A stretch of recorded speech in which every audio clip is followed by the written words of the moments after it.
আসসালামু আলাইকুম। আজকের ব্লগে আমি ছোট্ট দুইটা ঘরোয়া রান্না আপনাদের সাথে শেয়ার করব। এটা মানে তেমন ইয়ের কিছু নাই, সবাই রান্না করে, তো সেটাই আপনাদের সাথে একটু শেয়ার করব।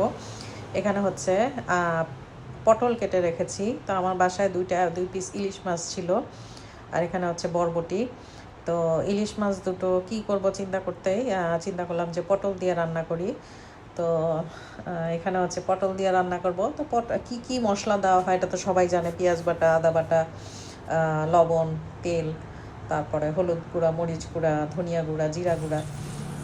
তো সেটাই এখানে দিয়ে দেওয়া হচ্ছে। এর মধ্যে হচ্ছে পটল দিয়ে ইলিশ মাছ রান্না করব। আরেকটা হচ্ছে ভর্তা, এই ভর্তাটা আমি শিখেছি নিশির কাছে।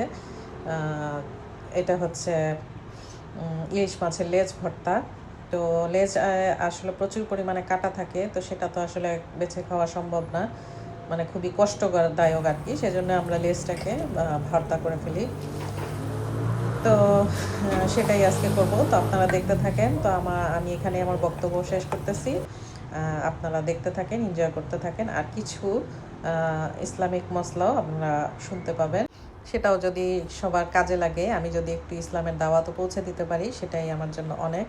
তো ঠিক আছে, দেখতে থাকুন। আপনি জানেন, বেনামাজি যখন মারা যায় কবরস্থান পর্যন্ত আল্লাহর কাছে দোয়া করে এই মুর্দা যেন আমার এখানে না আসে।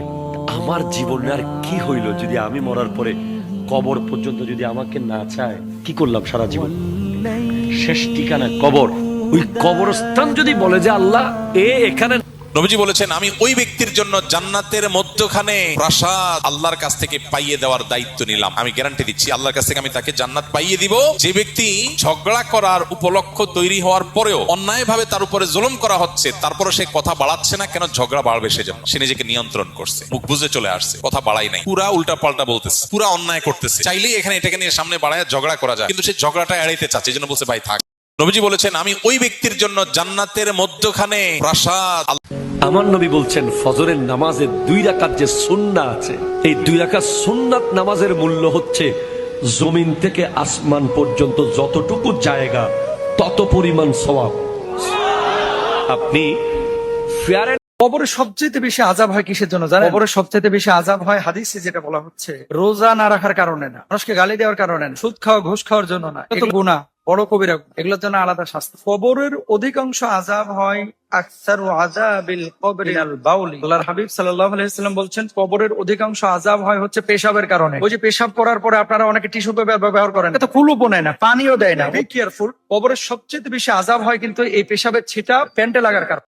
বাবা মা মারা গেলে তাদের কবরের আযাব মাফ করানোর জন্য সন্তানের করণীয় কি? বাবা মা মারা গেলে তাদের কবরের আযাব এটা মাফ যেন হয়, সেজন্য সন্তান তাদের জন্য আল্লাহর কাছে ইস্তেগফার করবে, ক্ষমা প্রার্থনা করবে। কি করবে?